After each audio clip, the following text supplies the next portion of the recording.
नमस्कार, मी वैशाली विचारे. आरोग्य संदर्भातच 2 मिनिटं माहिती सांगते. आजकाल आपण बघा की जेवणाची आपल्या वेळा बरोबर नाही आहे. इवन आपल्याला पाणी शुद्ध नाही आहे, हवा शुद्ध नाही आहे. त्याच्यामुळे जास्तीत जास्त लोक आजारी पडतात. आणि तुम्ही बघितलंच असेल, एवढ्या लोकांचे पूर्वी होते का डायबिटीज, कॅन्सर, हे ते काहीही नव्हतं. का नव्हतं? कारण आपण आयुर्वेदाचा वापर करत होतो.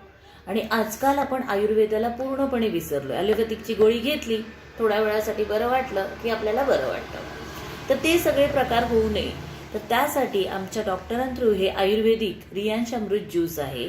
ह्याच्यामध्ये 42 प्रकारच्या जडीबुटी आहेत, 40 प्रकारचे फ्रूट्स आहेत, जेरी बेरीज वापरले त्याच्यामध्ये. आणि याच्यामुळे काय होतं, पूर्ण बॉडी डिटॉक्स होते. पूर्ण बॉडी साफ करायचं काम हे रियांश अमृत ज्यूस करतं. हे घ्यायचं कसं आहे, कोमट पाण्यामध्ये 15 ml